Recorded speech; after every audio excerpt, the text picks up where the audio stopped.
Brakate Yahweh, Brakate Yahushai, Brakate Yahweh, Brakate Yahushai, Brakate Yahweh, Brakate Yahushai, Kahala, Yahweh, Ba'ashem, Yahushai, Ba'ashem, Rakakodash. Luke chapter 21, verse 25. And there shall be signs in the sun, and in the moon, and in the stars. Okay, Yahweh Ba'ashem, Yahushai is showing forth blood moons, blue moons, solar eclipses, lunar eclipses, chariots, you know, the so-called UFOs. That's a huge thing, you know, chariots, you know. Hey, they represent the vehicles of the salvation of the nation of Israel, okay? It says, and upon the earth the stress of nations with perplexity. And looking to that word perplexity, one thing that stood out was lack of resources. And it's a country that just came out and said, hey, you should start drinking tap water and letting your pets die.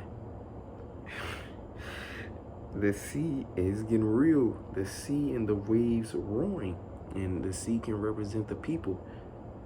It says, men's hearts failing them for fear and for looking after those things which are coming on the earth. You had a couple years back in Hawaii, a man gave up the spirit, you know.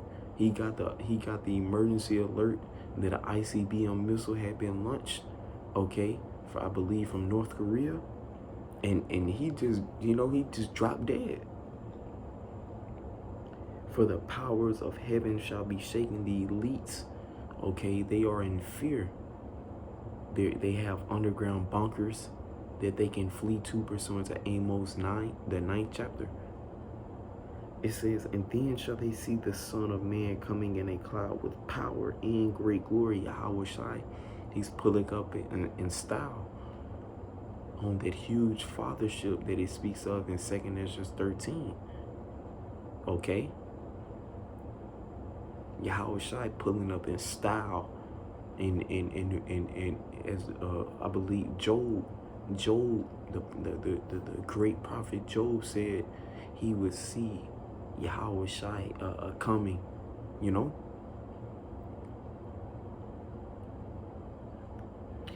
It says, verse 28, and when these things begin to pass, then look up. And excuse me, that cloud represents a chariot. Yahweh Shai is coming in that chariot. What's spoken of in 2 Ezra 13 is a chariot, okay? A fathership that covered the whole skies. And it's, we know in part and prophesy in part, but you know Yahweh Shai, the King of Kings, okay, it's gonna be magnificent. It says, verse 28, and when these things begin to come to pass, then look up and lift up your heads, for your redemption draweth nigh. Okay, and the chariots are up in the skies. I did a lesson last night. Okay, I seen two chariots, you know.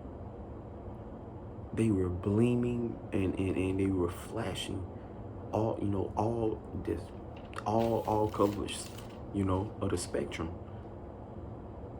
you know, and it boosted my faith, you know, because they are here. And I'll read it again, verse Luke 21 and 28. And when these things begin to come to pass, then look up and lift up your heads, for your redemption draweth nigh. Okay, Yahweh Bahashem, Yahweh Shai is near to the earth.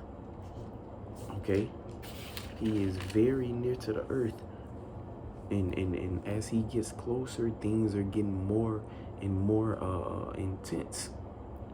Okay,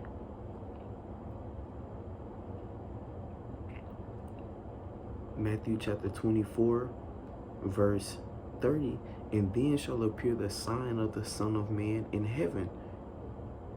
Okay, And the heaven can represent the skies, okay?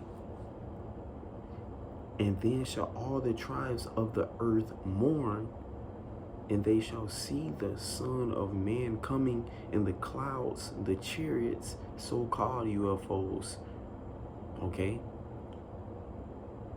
The chariots have been identified, starting with apostles and elders of Great Millstone, okay?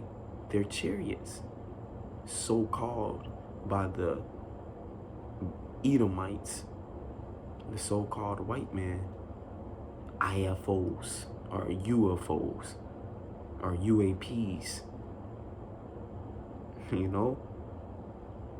And they shall see the Son of Man coming in the clouds of heaven with power and great glory.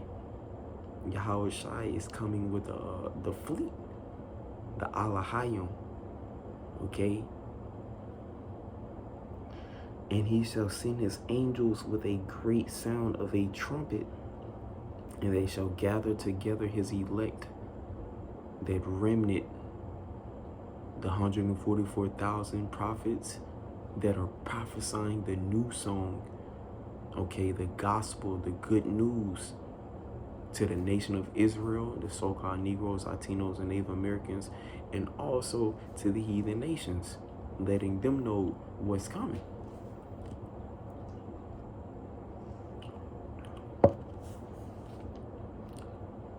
From one end of heaven to the other, Yahweh Shai's fathership is going to cover the whole skies. And the angels, okay, the angels are coming too. It says, okay, so that's all on that, okay. Yeah, but Yahweh Shai is coming with that power, man. Let's see. Jump to the Apocrypha. This is the book of 2nd Esdras, chapter 9.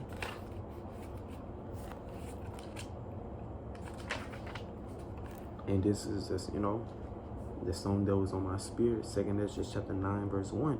He answered me then and said, measure thou the time diligently in itself.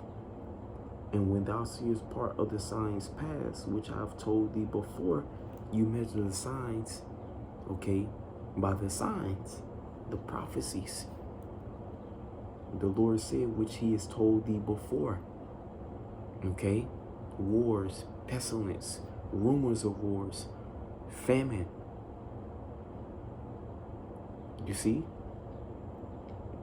Verse 2, then shalt thou understand that it is the very same time wherein the highest will begin to visit the world which he made. Therefore, when there shall be seen earthquakes and uproars of the Yah Bashim Shai's of visiting the earth too. And this is how. Therefore, when there shall be seen earthquakes and uproars of the people in the world, uproars of the people are all over. What's that so-called protest, so-called rioting? And riots are gonna break out more and more as this inflation goes up, the gas prices go up, the food prices go up.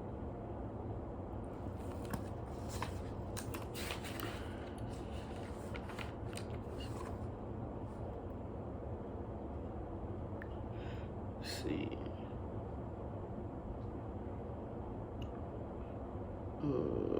Okay, we'll continue on, Lord willing, it'll come back. But it says, therefore, verse 2nd Esdras 9 and 3, therefore, when there should be seen earthquakes and uproars of the people in the world, and martial law is also at hand, because out of rioting, okay, order ab chaos is coming, which means order out of chaos, a term that the rich international banking families, okay, abide by. A Latin term, okay? So they're gonna send in the martial law troops when these things come to pass. Why is that? To further their new world order. spoken of in Job the 20th chapter. Okay? And what's gonna come from the martial law troops being in the streets? Famines, rationing of food, and totally utter control of the people, you know, and it's all set up by design. 2 Ezra chapter 9 verse 4, then shalt thou well understand that the Most High spake of those things from the days that were before thee, even from the beginning. For like as all that is made in the world hath a beginning and an end, and the end is manifest. We're at the end. And greater is the end of a thing than the beginning, you know, because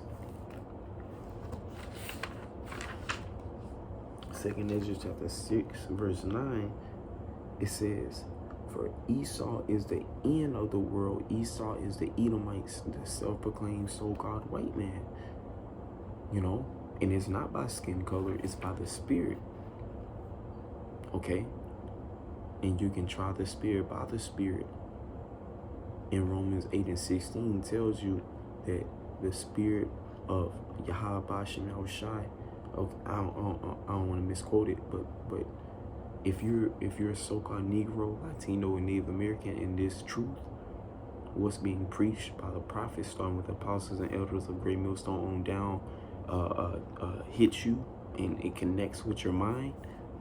Okay, you could very well be an Israelite.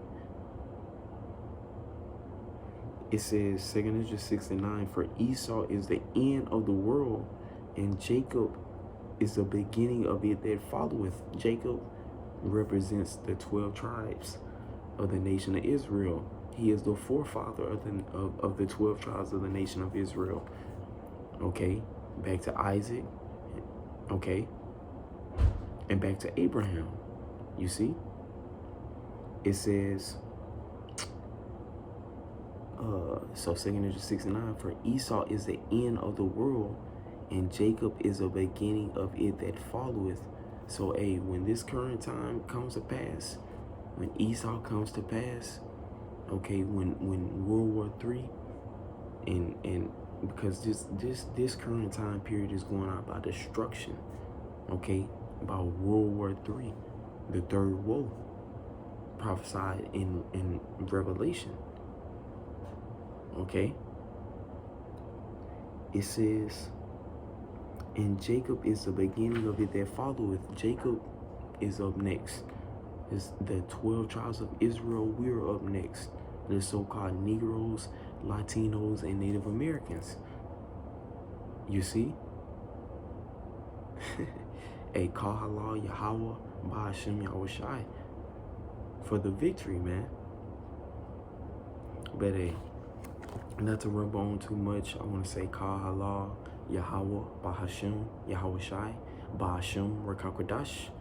Double honor to my apostles and elders of Great Millstone. Peace, salutation, and blessings to the elect. Shalom Akim. Shalom Akwath as well.